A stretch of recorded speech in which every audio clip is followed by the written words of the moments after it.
ጽዋኤ ደራሲ ዲያቆን ታደሰ ወርቁ፣ አዘጋጅ ገብረ መስቀል ወርቅነህ።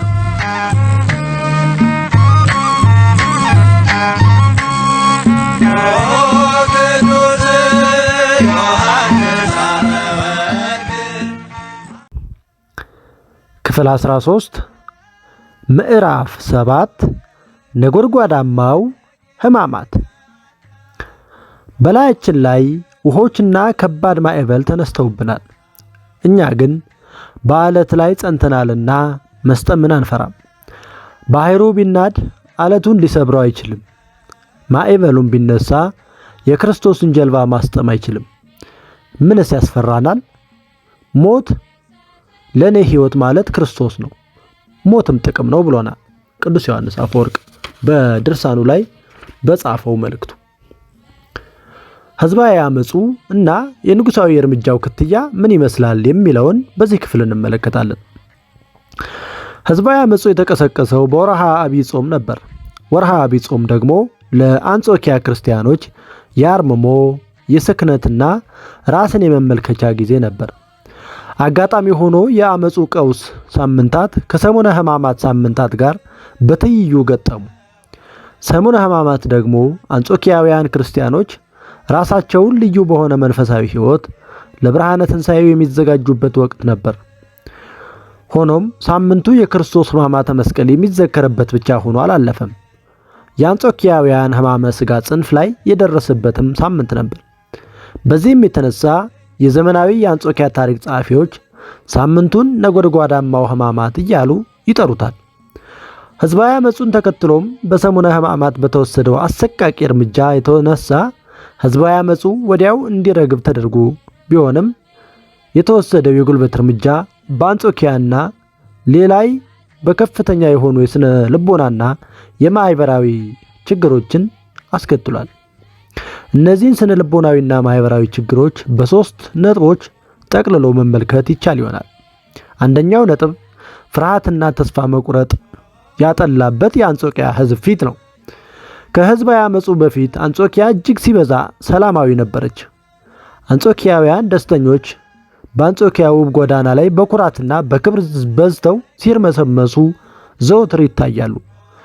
አንድም ሲሸጥ ሌላው ሲገዛ፣ አንዱ ሲስቅ ሌላው ሲጮህ፣ አንዱ ወዲያ ሲሮጥ አንዱ ወዲህ ሲሮጥ ማየት ዕለታዊ ክስተት ነበር። የንግድና የሰርከስ ትርኢቱ፣ የሩጫና የሰረገላ ውድድሩ፣ ለሲኒማና ለቲያትር የሰው ግፊያ ልዩ ነበር። በየጥጋጥጉ የክርስቲያኖችና የአሕዛብ ወይም በክርስቲያኖችና በአይሁድ መካከል የጦፉ ክርክሮች ይካሄዱ ነበር። እነዚህ ትዕይንታዊ ሁነቶች ደግሞ የከተማዋን ሕዝባዊ በማር ቀፎ ዙሪያ ድምፅ እያሰሙ የሚርመሰመሱ ንቦችን አስመስሏቸው ነበር። ቅዱስ ዮሐንስ አፈወርቅ ይህንን አይነቱን የአንጾኪያና የአንጾኪያውያንን የአፋዊና ውሳጣዊ ጸዳል እንደሚከተለው ገልጦታል። ከዚህ በፊት በከተማችን በበለጠ ማንም ደስተኛ አልነበረም። አሁን ካለችበት የበለጠ ግን ማንም ሐዘንተኛ የለም ብሎናል። ንቦች በቀፎ ዙሪያ እንደሚጮሁ ከዚህ በፊት ነዋሪዎቿ በየዕለቱ በሕዝብ አደባባዮች ይጎርፉ ነበር። ሁሉም በመብዛታቸው ደስተኞች እንደሆኑ ይናገሩ ነበር። አሁን ግን እነሆ ይህ ቀፎ ብቸኛ ሆኗል። ጢስ ንቦችን እንደሚያባረራቸው እንዲሁ ፍርሃትም መንጋዎቻቸውን አባሮባቸዋልና። ከሕዝባዊ አመጹ በኋላ ግን ይህ ደስተኝነት ሊቀጥል አልቻለም። ቅዱስ ዮሐንስ አፈወርቅ በዚህ መልኩ የገለጠው አይነት ደስተኝነት ከከተማዋ ሆነ ከሕዝባዋ ራቀ። ከተማዋ ዳርቻ በሌለው ሐዘን ተመታች። በብርሃን ጸዳል የምትደምቀው ከተማ በሐዘን ደመና ጨረግ ፈገገች። ነዋሪዎቿንም የሐዘን ጭጋግ አለበሰቻቸው።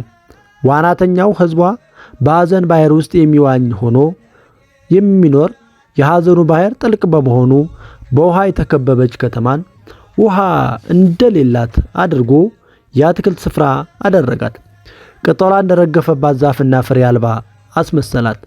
ወትሮም በሰው የሚጨናነቀው ጎዳናዋ በሰው ጦት ወደ በረሃነት ተቀየረ። የቤትን በር ከፍቶ መቀመጥ ለደህንነት አስጊ ሆነ። ይህ የከተማዋና የሕዝቧ የሐዘንና የመከራ ክምር ወደ ፍርሃትና ተስፋ መቁረጥ ተራራ ተሸጋገረ። እስሩና ግድያው ንጹሐንን ከወንጀለኛ ያለየ ያለ ሕግ የሚፈጸምና እጅግ ዘግናኝና ሰቅጣጭ ከመሆኑም የተነሳ በሁሉም ዘንድ ፍርሃት ነገሰ።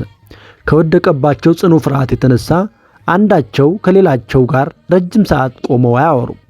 በአጋጣሚም ደፍረው ቢያወሩ እንኳን ድምፅን ለመቀነስ በለሆሳስና በሹክሹክታ ነበር።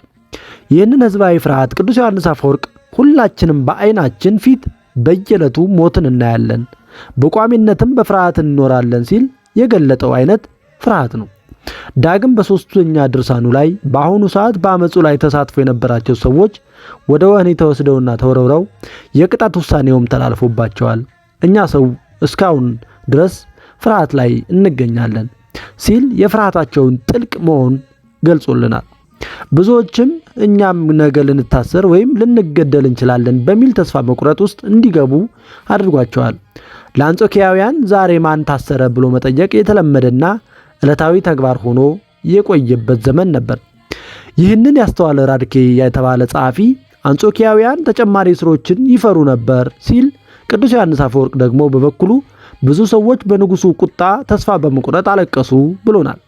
ከዚህም በተጨማሪ ቅዱስ ዮሐንስ አፈወርቅ የሕዝቡ የፍርሃትና የተስፋ መቁረጥ ምንጭ የሆነውን ጅምላ እስርንና ግድያን ሲገልጥ እንደሚከተለው ተናግሮታል።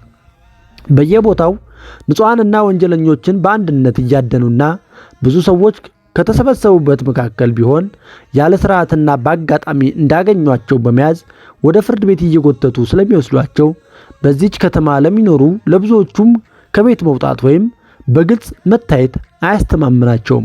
በዚህም ምክንያት ብዙ ነፃ ሰዎች ሆነው ከቤተሰቦቻቸው ጋር ተቆራምደው በቤት ውስጥ ብቻ ተቀምጠው እናገኛቸዋለን። የሚያምኗቸው በጭንቀት ውስጥ ሆነው በየደቂቃው ዛሬስ ማን ተያዘ፣ ማን ተገደለ፣ ማንስ ተቀጣ፣ እንዴት ነበር፣ በምን መልኩ እያሉ ከማንኛውም አይነት ሞት የበለጠ አስከፊ ኑሮን ይኖራሉ። በየቀኑ በሌሎች መከራ ለማዘን ይገደዳሉ።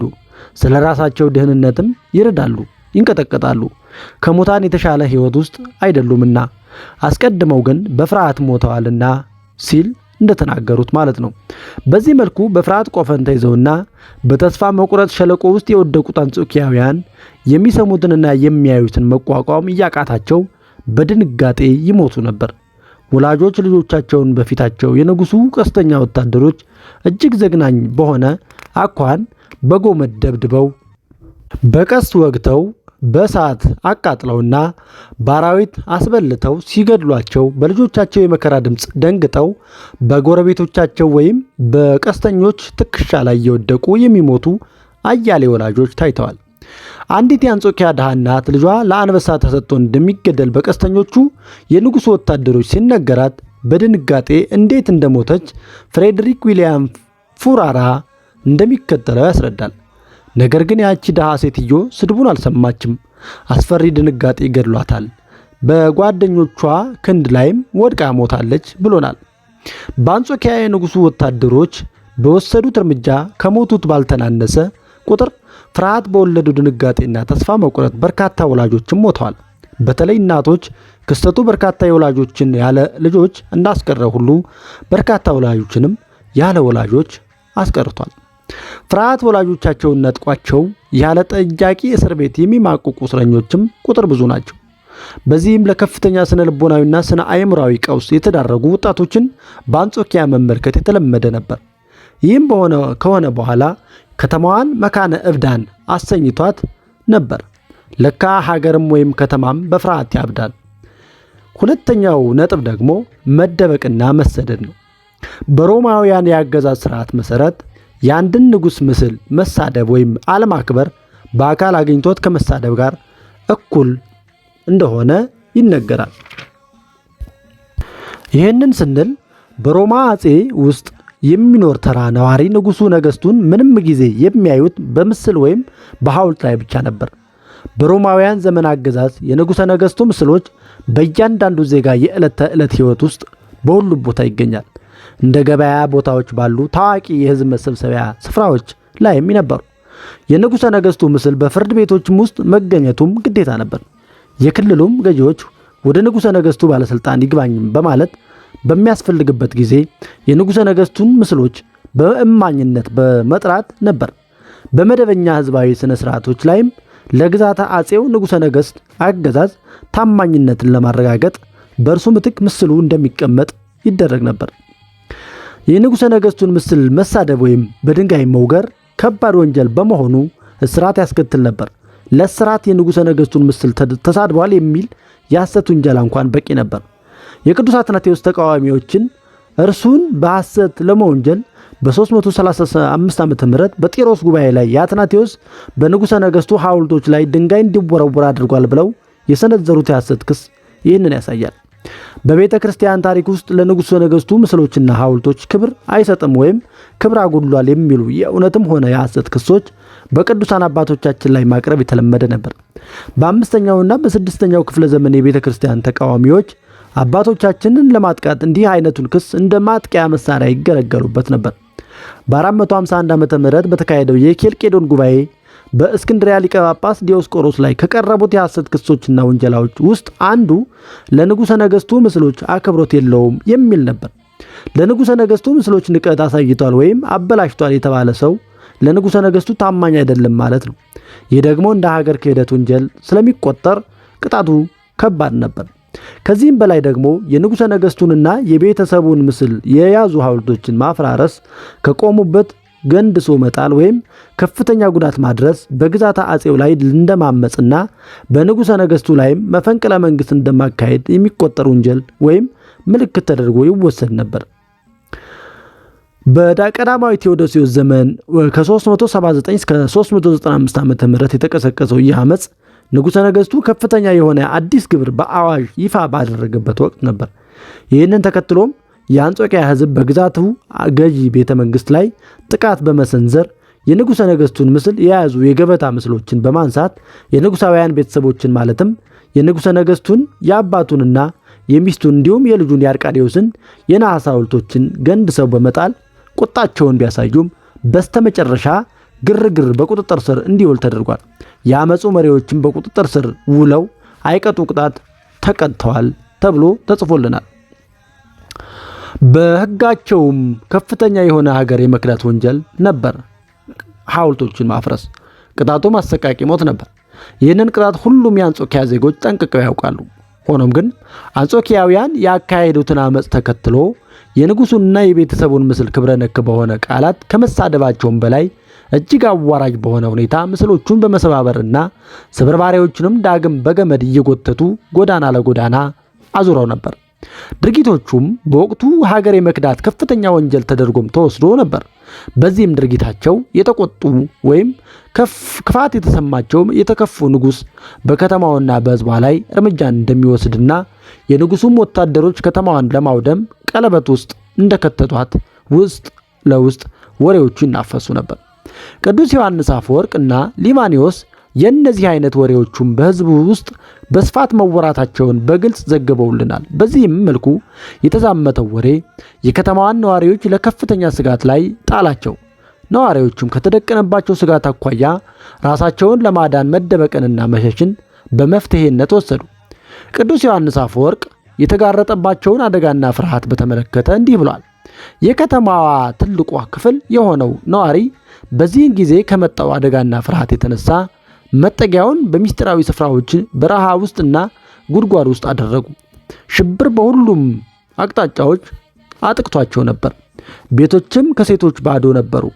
ምክር ቤትም ከወንዶቹ በዛ ቢባል 2 ወይም 3 አብረው እየተራመዱ ሲያቋርጡት ይታዩ ነበር። እነዚህም ቢሆኑ ሲሄዱ በደመ ነፍስ ነበርና ተንቀሳቃሽ በድን ይመስሉ ነበር ተብሎ ተዘግቦልናል። ከንጉሱ የኋላ ጠባይ አኳያ የምንረዳው ነገር ቢኖር ቁጡነቱን ነው። ከዚህም ጠባዩ ይህንን ባያደርግ ነው የሚገርመው። እንደ ኬሊ ዘገባ ከሆነ ቴዎዶሲዮስ ሊቆጣጠሩት የማይችሉት አይነት ቁጡ ሰው ነበር። በተለይ በ390 ዓመተ ምህረት በተሰሎንቄ የተቀሰቀሰውን ህዝባዊ አመጽ ተከትሎ የወሰደውን ዘግናኝ እርምጃ ለገደብ የለሽ ቁጡነቱ እንደ ማሳያ ይጠቀስበታል። ከገደብ የለሽ ቁጡነቱ የተነሳ በቀናት ውስጥ በርካታ ሺህ የሚቆጠሩ የተሰሎንቄ ዜጎችን እንዲጨፈጨፉ ወይም እንዲገደሉ አድርጓል። በዚህም የአንጾኪያውያን ፍርሃት የወለደው መደበቅና ስደት ምክንያታዊ መሆኑን መረዳት ይቻላል። በአንጾኪያ የንጉሠ ነገሥቱ ወታደሮች የሚወስዱትን ዘግናኝ እርምጃ ተከትሎ ከቦታ ወደ ቦታ መንቀሳቀስ አደጋ አጋባዥ ነበር። በሕዝባዊ አመፅ ለተሳተፉ ሰዎች ይቅርና አየር ለመቀበል ወደ ውጭ ለሚወጡ ንጹሐን ሰዎችም እጅግ አደገኛ ነበር። ወታደሮቹ ወንጀለኛውን ከንጹሑ ሰው ሳይለዩ ከበር ላይ ጎትተው ከመንገድ ላይ አፋፍሰው ይደበድቡ፣ ያስሩና ይገድሉ ነበር። ቀስተኞቹ እርምጃ ለመውሰድ ደግሞ ዕድሜ፣ ጾታና ማህበራዊ ደረጃ ሲገድባቸው አልታዩም ነበር። ዓይናቸው ውስጥ የገቡ ወንዶችም ሆኑ ሴቶች፣ አረጋውያንም ሆኑ ሕፃናትን በሞት ይቀጧቸው ነበር። በዚህም የተነሳ ውጩ ለደህንነት አስተማማኝ ሆኖ ባለመገኘቱ አንጾኪያውያን የቤታቸውን ጓዳ ውስጥ መደበቅ ጀምረው ነበር። ይህንንም ራድኬ ሲገልጽልን ከቤት ውጪ ወጥቶ በመንገድ ላይ መዘዋወር እስርን ሊያስከትል ስለሚችል ብዙዎቹ ቤታቸውን ዘግተው ይቀመጡ ነበር ብሎናል። በቤት ውስጥ መደበቅ አስተማማኝ መስሎ ካልተሰማቸው ደግሞ በውድቅት ሌሊት በአንጾኪያ ዙሪያ ወደሚገኙ ጫካዎችና ተራራዎች በማምራት ይደበቁ ነበር። በጊዜው ከቤት ውስጥ መደበቂያ ፍለጋ የሚደረገው ጉዞ ደግሞ በድቅድቅ ጨለማ በመሆኑ በርካታ አንጾኪያውያን ገደል ውስጥ ወድቀዋል፣ ለአራዊት ሲሳይም ሆነዋል። በዚህም አካል ጉዳተኝነትና ለሕይወት መጥፋት ተዳርገው ነበር። ይህ አይነቱን የአንጾኪያውያን ድንቅፍቅፍ ጉዞ ፋሩር ካልተረጋገጠ አደጋ ወደ ተረጋገጠ ሞት መሸሽ ሲል ይገልጠዋል። አንጾኪያውያን የደረሰውን ሰቆቃ በማስታወስ የሚጠበቅባቸውን ንጉሣዊ ጽኑ ቅጣት በመሸሽ ከተማዋን በመልቀቅ ወደ ገጠርና አጎራባች ከተሞች ተሰደው ነበር። በሕዝባዊ አመፅ ንጉሣውያን ቤተሰብ ሐውልቶች በመውደማቸው የተነሳ ንጉሡ እጅግ ተቆጥቶ እንዲህ አይነቱ ሕዝባዊ አመፅም ወደ ሌሎች ግዛቶች እንዳይዛመት ፍራቻ ስላለው፣ በዚህ ላይ ደግሞ አማካሪዎቹ ለንጉሠ ነገሥቱ የአንጾኪያ አውዳሚ ሕዝባዊ አመፁ ለሌሎች ከተሞች አርአያነት አደጋ እንደሚሆንና ንግስናውን የሚንቁ ሰዎችን ሊፈጥር ስለሚችል ከተማዋን አይቀጡ ቅጣት መቅጣት እንደሚያስፈልግ ደጋግመው ያሳስቡት ነበር። በሕዝቡ ውስጥም ንጉሡ አንጾኪያ በግዛቱ ስር ላሉት ሌሎች ከተሞች የመቀጣጫ ትምህርት እንድትሆን በእሳት ሊያወድማትና ከምድረ ገጽ ሊያጠፋት ይችላል፣ ሕዝቡን በረሃብና በሰይፍ ሊፈጅ ይችላል የሚል ስጋት ነበር። በዚህ ስጋት የተነሳ ከፍተኛውን መደብ ጨምሮ አብዛኛው የአንጾኪያ ዜጎች ከተማዋን እየለቀቁና እየሸሹ ወደ ገጠርና አጎራባች ከተሞች ይሰደዱ ነበር። ይህንን የአንጾኪያና ስደት ተከትሎ ራድኬ ብዙዎቹ ከከተማዋ ሸሽተው ወደ ዱር ተሰደዱ ሲል አብራርቶ ጽፎልናል። ዳግም ይህን ስጋትና ፍራቻ የወለደውን ሽሽትና ስደት ቅዱስ ዮሐንስ አፈወርቅ እንዲህ ሲል አዘክሮታል። ከሀገር በላይ የሚጥም ምንም ነገር የለም። አሁን ግን ከእርሷ በላይ የሚመር ምንም ነገር የለም። ከወጥመድ እንደሚሸሹ ሆነው እነርሱን ካስገኘቻቸው ስፍራ ሸሹ። እንደ እስር ቤትም ተዋት። ከእሳት ውስጥ እንደሚወጡ ሆነው ከእርሷ ዘለው እየወጡ አንድ ቤት በእሳት ነበልባል ሲያያዝ በዛ ቤት የሚኖሩ ሰዎች ብቻ ሳይሆኑ በቤቱ አቅራቢያ ያሉትን ባዶ ሰውነታቸውን ከሚነድ እሳት ለማዳን በፍጥነትና በትጋት ሸሽተው እንደሚያመልጡ እንዲሁ አሁንም የንጉሠ ነገሥቱ ቁጣ ከላይ እንደሚወርድ እሳት ሆኖ ሊመጣ በሚችልበት ጊዜ እሳቱ በጉዟቸው ላይ ከመድረሱ በፊት እያንዳንዱ ሰው ባዶ ሰውነቱን ለማዳን በጊዜ ሸሸ ብሎ ጽፎልናል። ራድኬ ደግሞ እንዲህ ሲል ገልጦታል። ይሁን እንጂ የአንጾኪያ ዜጎች የሆነውን ነገር በተገነዘቡ ጊዜ ያኔ መደናገጥ ጀመሩ። ንጉሠ ነገሥቱ አንጾኪያን በቁጣው ያጠፋታል ብለው በመፍራታቸው ብዙዎቹ ከተማዋን ጥለው በመሸሽ በምድረ በዳ ተደበቁ ብሎናል።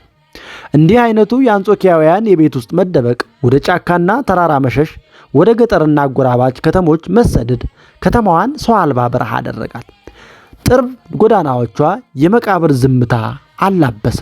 ብርሃናማ ሕንፃዎቿ ውስጥ የሞት መንፈስ እንዲረብ አደረጉ። በውብ አደባባዮቿ ላይ ሞተ ጽልመት እንዲነግስ ሆነ። በማራኪም ኦዛ አበባዎቿ ላይ የገለማ የአስከሬን ሽታ ናኘ።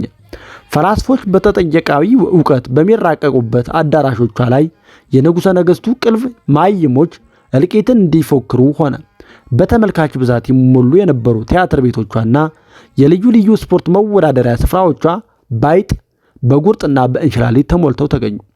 በግርማ ሞገሱ የሚያስደምመው የሕግ መወሰኛ ምክር ቤቷ የራት አግባዎች መቀለጃ ሆነ። ቅዱስ ዮሐንስ አፈወርቅ ሕዝባዊ አመፁ ከተከሰተ ከ7 የሐዘን ቀናት በኋላ ይህንን ሲገልጥ እንዲህ በማለት ነበር። ንቦች በቀፎ ዙሪያ እንደሚጮሁ ከዚህ በፊትም ነዋሪዎቿ በየዕለቱ በሕዝብ አደባባዮች ይጎርፉ ነበር። ሁሉም በመብዛታቸው ደስተኛ እንደሆኑ ይናገሩ ነበር። አሁን ግን እነሆ ይህ ቀፎ ብቸኛ ሆኗል። ጢስ ንቦችን እንደሚያባርራቸው እንዲሁ ፍርሃትም መንጋዎችን አባርሯቸዋል።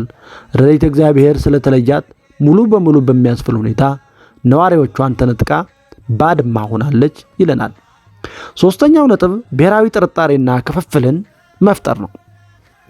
ለአንጾኪያውያን የሀገር ፍቅር አፋዊ ሳይሆን ውሳጣዊ ነበር። በተለይ ደግሞ አንጾኪያ የክርስትና ዘውድ ከተቀዳጀች በኋላ ሀገራዊ ፍቅር በእያንዳንዱ ዜጋ ሕሊና ውስጥ የታተመ ስነ ምግባራዊና ግብረ ገባዊ ግዴታ ነበር። አንጾኪያውያን ለአንጾኪያ የሚያደርጉላት መልካም ነገር የሚመነጨው ለእርሷ ካላቸው ጽኑ ፍቅር ነበር። በፖለቲካ ልሂቃኑ መካከል የከረረ ልዩነት ቢኖርም ለአንጾኪያውያን ሀገርን ወይም ከተማን መውደድ በሕግ የተደነገገ የዜግነት ወይም የነዋሪነት ግዴታ ብቻ አልነበረም። በአንድነቱ በእያንዳንዱ አንጾኪያዊ ልብና ደም ውስጥ የሚመላለስና የሚኖር እሴታዊ ኃላፊነት ጭምር ነበር እንጂ። ቅዱስ ዮሐንስ አፈወርቅ ስለ አንጾኪያ ሲናገር እንደ ሀገር ደስ የሚያሰኝ የለም ያለው ለዚህ ይመስላል። በሌላ ቦታ ደግሞ ራሱ ከከተማዋ ያለውን ፍቅር ሲገልጥ የምስራቁ ዓለም ራስ ታላቂቱ ከተማችን እያለ በመጥራት ነበር። በዚህም የተነሳ አንጾኪያ ለእነርሱ መታወቂያቸው ነበረች፣ እነርሱም የእርሷ መታወቂያዎች ነበሩ። እዚህ ጋር የፍልስፍና ፕሮፌሰሩ ጠና ደዎ ስለ ሀገር መታወቂያነት ያሉትን መጥቀስ ተገቢ ነው። ያለ ሀገር የሚታወቅ ሕዝብ የለም። በዓለም ላይ በተለያዩ ጊዜያትና አካባቢዎች በሰው ሰራሽና በተፈጥሮ ክስተቶች ምክንያት የሕዝቦች መፈናቀልና መመሰቃቀል ቢኖርም ያለ ሕዝብ የምትታወቅ ሀገር ስለመኖሯም ማሰብ ያስቸግራል። ሀገሩ ለአንድ ሰው መታወቂያው ናት፣ ዜጎቿም ለሀገራቸው መታወቂያዎቿ ናቸው ብሎናል ዶክተር ጤና ደዎ።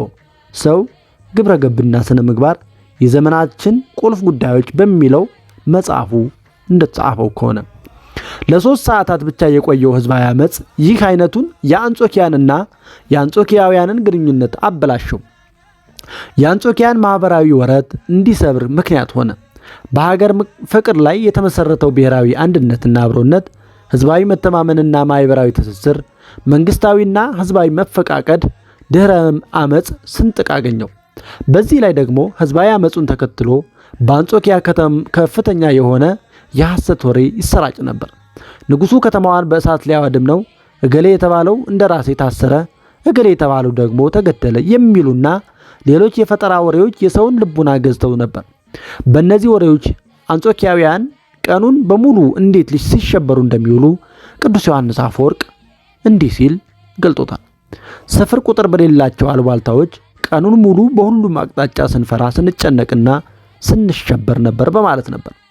በዚህም የተነሳ በህዝቡና በንጉሱና በከተማዋ ምክር ቤት አባላት መካከል ጥርጣሬ ተከሰተ። ጥርጣሬውን ተከትሎ ደግሞ ንጉሱ የከተማዋን ምክር ቤት አባላትና ህዝብ አያምንም። የከተማዋ ምክር ቤት አባላትና ህዝብ ንጉሱን አያምኑም። እንዲሁም የምክር ቤት አባላቱና ህዝቡ ደግሞ እርስ በርሳቸው አይተማመኑ ነበር።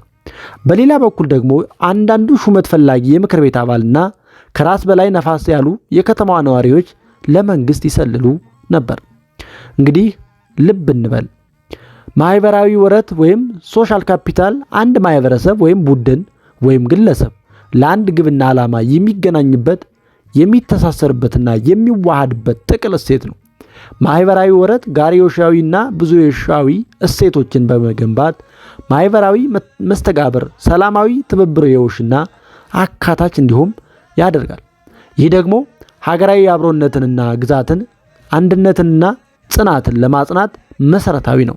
በሌላ በኩል ደግሞ የሀገርን ማህበራዊ ወረቶችን በማጥበቅ ሽፋን ግለሰባዊ ጭቆናንና ማህበረሰባዊ መብት ረገጣን ሊወልድ ይችላል። ይህ ግን የሚወስነው እንደ ማህበረሰቡ አያያዝ ነው። በአንጾኪያ የተሰባበረ ማህበራዊ ወረት ግን አንጾኪያውያንን ለዘመናት አስተሳስሮና አንድ አድርጎ የነበረው ማህበራዊ እሴት ነበር የተሰበረው። ልብ እንበል እንግዲህ አንዱ አንዱን ይሰልለው ነበር ማለት ይህ ሰው ለመንግስት አሳልፎ የሚሰጠው በስለላ ያገኘውን መረጃ ብቻ ሳይሆን የተሰለለውንም ሰው ጭምር ነበር።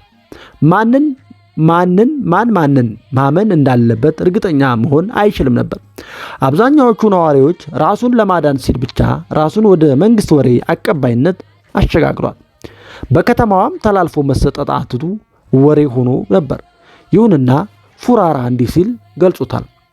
በአመፀኞች ሆነ በህዝቡ መካከል ለመንግስት የሚሰልሉ ነበሩ። አንዳንዶች የራሳቸውን ህይወት ለማዳን ሲሉ የመንግስት ሰላይ ሆነው ነበር። ጎረቤቶቻቸውን ብቻ ሳይሆን ዘመዶቻቸውን ጭምር አሳልፈው ይሰጡ ነበር። ተላልፈው የተሰጡት ደግሞ እስር ወይም ሞት ያገኛቸው ነበር። በዚህም ምክንያት የትኛውም ሰው ጎረቤቱን እንዴት አድርጎ ማመን እንዳለበት አያውቅም ነበር። የመንግስት ሰላይ ሊሆን ስለሚችል እርግጠኛ መሆን አይቻልም ነበር። ይህም የከተማዋ አብይ ወሬ ነበር ይለናል ፉራራ። ከነዚህ በተጨማሪ ብሔራዊ ጥርጣሬውንና ክፍፍሉን የሚያሰፉ ሁለት ነገሮች በወሬው ጎልተው ይታዩ ነበር። የመጀመሪያው ንጉሱ በትውልድ ስፔናዊ መሆኑ ሲሆን፣ ሁለተኛው ደግሞ በደልን የማወራረድ አባዜ ነበረው እና ንጉስ ቴዎዶሲዮስ ትውልድ ስፔናዊ በመሆኑና ዘር በመቆጣጠር ወይም በመቁጠር በከተማዋ በቁጥር አነስተኛ የነበሩትን ትውልድ ስፔናውያንን መጠራጠር ተጀምሮ ነበር። ስፔናውያን ለንጉሱ ይሰልሉ በሚል በከተማዋ አብላጫ ቁጥር የነበራቸው ግሪካውያን፣ ሮማውያን፣ ሶሪያውያንና አይሁዳውያን ትውልድ ስፔናውያንን ሁሉ ይጠራጠሯቸውና ያገሏቸው ነበር። ድንገት አንድ ስፔናዊ በመካከላቸው ከተገኘ ይወራ የነበረው ወሬ ሁሉ ይቀየራል። ሰላዩ መጣ እየተባባሉ ይጠቋቆሙበትም ነበር። በዚህም እንግዲህ ስፔናውያን በትውልድ ከነርሱ ልዩ ከሆነ ጎረቤቶቻቸው ጋር ከፍተኛ ቅራኔ ውስጥ ይገቡ ነበር። ዞሲመስ ይህንን እንደሚከተለው አስፍሮታል። ለተርታው ዜጋ ነገስታቱ ከተወለዱበት ዘር መወለድ ጸጋ ብቻ ሳይሆን ዕዳም ነው። ነገስታቱ በንግስናቸው ላይ ካሉ እንደ ወሬ አቀባይ ያስቆጥር ነበር። ሲያልፉ ደግሞ የነገስታቱ በደል ማወራረጃ ያደርጋል። ፖለቲካዊ አመጹን ተከትሎ ትውልደ ስፔናውያንን በአንጾኪያ የገጠማቸው ይሄ ወዳ ነው ብሎናል። ሌላው ደግሞ የዞረ የበደል ሂሳብ ማወራረድ ነበር። የንጉሠ ነገሥቱ ቁጣ በከተማዋ ምክር ቤት አባላት ላይ መንደዱን ያስተዋሉና ለበቀል ምቹ ጊዜ መሆኑን የተረዱ አንዳንድ አንጾኪያውያን በመሬት ይዞታ ይገባኛል፣ በዘውገኝነት፣ በማህበራዊ ደረጃ ልዩነት፣ በሃይማኖት ተቃርኖ፣ በቅናትና በጥላቻ ቅራኔ ውስጥ በገቧቸው የምክር ቤት አባላት ላይ የበቀል ጅራፋቸውን ማውረድ ጀመሩ። በአመፁ ያልተላለፉና በየትኛውም ወንጀል የሌሉ የከተማዋ ምክር ቤት አባላትን በሐሰት እየጠቆሙ ያሳስሩ፣ ያስገርፉና ያስገድሉ ጀመር። በግላዊ ቅራኔ ቂም የያዙባቸውን ጎረቤቶች፣ የሥራ ባልደረቦችና የንግድ ተፎካካሪዎችንም በሐሰት እየወነጀሉና ከከተማዋ ገዢ ጋር እየተመሳጠሩ ለእስርና ለእንግልት ይዳርጓቸው ጀመር። ከዚሁ ጋር ደግሞ በሮማውያንና በአይሁዳውያን፣ በግሪክና በላቲን ቋንቋ ተናጋሪ ልሂቃን፣ በሶሪያና በአርመን ቋንቋ ተናጋሪ ልሂቃን መካከል የነበረውና የባጀው ልዩነትና መጠላለፍ በእውቀቱ ወይም ወቅቱን ጠብቆ እንደ አዲስ አገር ሽቶ አንጾኪያውያን ብቻ ፍጻሜ ዘመን ላይ የደረሰች አስመስሏት ነበር። የአንጾኪያን ቀውስ እንደ ቅልዝ መሬት የወሰዱት ልሂቃን ከሰጎናዊ ቅርቃራቸው በመውጣት አንዳቸው ሌላቸውን ለመስበርና ለመቅበር የሚያደርጉትን መተጋገል የሚመለከት ሰው እውነትም አንጾኪያ ፍጻሜ ዘመን ላይ ናት ማለቱ አይቀርም ነበር። ሀገራዊ ስብራት የሚጀምረው እንዲህና እንዲህ እያለ ነው። የልሂቃን እርስ በርስ መሰባበርና መቀባበር ፍጻሜው የሀገር ስብራትና መቀበር ነው። ከእያንዳንዱ ልሂቅ ጀርባ ደግሞ የኔ የሚለው የራሱ ማህበረሰብ አለው። ያ ማህበረሰብ የኔ የሚለውን ልሂቁን ሲሰብሩበት፣ ሲቀብሩበት እጁን አጣጥፎ ሊቀመጥ አይችልም። ሆኖም ከተገኘ አድፍጦ ጊዜ እየጠበቀ መሆኑ አለበት። ይህ አይነቱ አድፍጦ የመጠቃቃት ህብረተሰባዊና ልሂቃዊ ባህል በቋንቋና በዘውግ በተከፋፈለ ማህበረሰብ ውስጥ ሕያው ነው። ልሂቃኖቻቸውም ኢትዮጵያዊው ሊቅ አባ ጊዮርጊስ ዘጋስጫ በውሃ ውስጥ ያሉ የእባብ ራሶች የሚላቸውን አይነት ሰዎች መሆናቸው አይቀሬ ነው። የሀገርና የማህበረሰብ የክፋት ጭንቅላት መሆን ማለት ነው። በማህበረሰብ ውስጥ ያሉ የክፋትና የልዩነት ጭንቅላቶች ልንላቸው እንችላለን። የአንጾኪያ ልሂቃን ድቀት የሚነገረን ወይም የሚያስታውሰን ይህንኑ መራራ ሐቀቅ። እነዚህ ታሪካዊና ነባራዊ ሁነቶች የተነባብረው አንጾኪያን የብሔራዊ ጥርጣሬና ክፍፍል መብላያ ምድጃ አደረጓት። የአንጾኪያን የሰላምና የአንድነት የሚፈትን ውስጣዊ ክፍፍል ተፈጥሮም ስለነበር ክፍፍሉ ከተማዋን በሰርጎ ገብ አደጋ ጣዮች ላይ እስከ ማጋለጥ ደርሶ ነበር። በተለያዩ ጎራዎች በመከፋፈልና በመቧደን መጠዛጠዝ ዕለታዊ ተግባር ወደ መሆን ደርሶም ነበር። ይህ ጥርጣሬና ክፍፍል በክርስቲያኑ ማህበረሰብ ጎልቶ ይታይ እንደነበር ራድኬ ሲያስረዳ እንዲህ ይላል። በየወቅቱ የአንጾኪያ አማኞች ወይም ክርስቲያኖች አንድነታቸውን በማጣት ልዩ ልዩ በሆነ ክፍልፋይ ጎራዎች ውስጥ ተከፋፍለው ግማሹ ሆነዋል። አንዳንድ ጊዜ ወይም ፍራግመንት የሆኑት ማለት ነው ከነገረ መለኮታዊ ልዩነታቸው በላይ ተከፋፍለው ይገኛሉ። በሌላ ጊዜ ደግሞ በተለያዩ መሪዎች ባላቸው ታማኝነት የተነሳ ይከፋፈሉ ጀመር። በአንዳንድ ሀገር ወይም ከተማ የሚቀሰቀስ ህዝባዊ አመጽና ህዝባዊ አመጹን ተከትሎ በሚወሰዱ መንግስታዊ የኃይል እርምጃዎች ክስተቱን ለጊዜው ተግ ማድረግ ይቻላል። ቅዱስ ዮሐንስ አፈወርቅ በአንጾኪያ ከተማ ህይወት ውስጥ እንደነገረን ዜጋውንም መቃብር እንደተደፋበት ሙት ጸጥ ረጭ እንዲል ማድረግ ይቻል ይሆናል። ጥሎት የሚያልፈው አሉታዊ አሻራ ግን ፍርሃትና ተስፋ መቁረጥ፣ መደበቅና መሰደድን ብቻ ሳይሆን የሀገራዊ አንድነትና የህዝባዊ አብሮነት ጸር የሆነውን ብሔራዊ ጥርጣሬና ክፍፍልን ጭምር መሆኑን ከአንጾኪያ ቀውስ መረዳት ይቻላል። እንደ ቅዱስ ዮሐንስ አፈወርቅ አይነት ጥቡዓን ሲገኙ ደግሞ ሃይማኖታዊው ብቻ ሳይሆን ማህበረ ፖለቲካዊም ቀውስ መድኃኒት አለው። ባለ መድኃኒት ይዞ መድኃኒት አይጠፋም። ሀገር የምትታመመው መድኃኒት ስለሚጠፋ አይደለም፣ ባለ መድኃኒት ስለሚጠፋ እንጂ። ሀገር የምትታከመውም መድኃኒት አለ። እስቲ ያን መድኃኒት ፍለጋ ከአፈወርቅ ጋር በእግረ ህሊና እንኳትን። ቀጣዩን በቀጣይ ክፍል እንመለከተዋለን። ለዛሬው በዚህ ይብቃል። ወስብሐት ለእግዚአብሔር ወለወላዲቱ ድንግል ወለመስቀሉ ክቡር። ይቆየን።